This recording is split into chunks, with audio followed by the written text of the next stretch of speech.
একটা ব্যাংকের একজন দারোয়ান সে ম্যানেজারকে বলে, স্যার আপনিও 9টা থেকে 5টা পর্যন্ত সময় দেন, আর আমি সময় দিই সকাল 8টা থেকে সন্ধ্যা 7টা পর্যন্ত।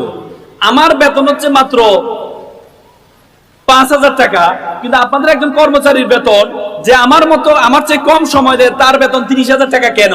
এটা কি এটা বৈষম্য না?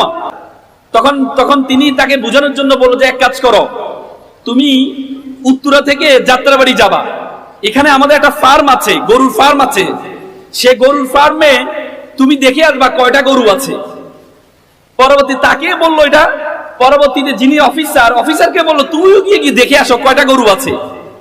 তো পরবর্তীতে যে কেয়ারটেকার দারোয়ান উনি দেখে আসছেন যে গরু হচ্ছে 25টা আছে। উনি খুব দ্রুত গেলেন, দৌড়াই গেলেন, ওই যে অফিসারের আগে চলে আসলেন, এসে বলেন, স্যার গরু কয়টা? গরু তো 25টা আছে। গরু 25টার মধ্যে সাদা কয়টা, লাল কয়টা? সে স্যার এটা তো জানি না। তো স্যার ঠিক আছে, তাহলে আমি একটু জেনে আসি। আবার সে গেল, জেনে এসে বলে, স্যার সাদা হচ্ছে 10টা আর 15টা হচ্ছে লাল। বললো যে সেখানে অসুস্থ কয়টা, সুস্থ কয়টা? বলে, স্যার সেটা তো দেখি নেই। তখন বলে, স্যার ঠিক আছে আমি আবার একটু যাই। আবার সে গেল, এসে বলে, স্যার অসুস্থ হলো 10টা, সুস্থ হচ্ছে 15টা। এই করতে করতে তার সারাদিন শেষ। আর অফিসারকে ডাকলো, বলে তুমি কয়টা গিয়েছে? বলে, স্যার আমি 9টা গিয়েছিলাম, 10টা আবার ফেরত আসছি। বলছে গরু কয়টা?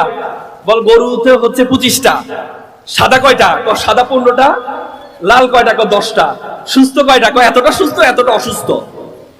তখন দারোয়ানকে বললো, দেখো তোমাকে আমি পাঠিয়েছিলাম, তুমি সারাদিন সময় ব্যয় করলা এবং আমার ভাড়া নষ্ট করলা, আর অফিসারকে পাঠিয়েছিলাম তিনি মাত্র 1 ঘন্টা যে তথ্য নিয়ে আসলেন, তুমি সারাদিনে সে তথ্যটা তুমি নিয়ে আসতে পারলে না। এজন্য আমি ওনাকে এত বেতন দিই আর তোমাকে তার 1/3 বেতন দিই। তার মানে শিক্ষার যে গুরুত্ব, নলেজের যে গুরুত্ব, তোমার আজকে যে বন্ধুরা তোমার সাথে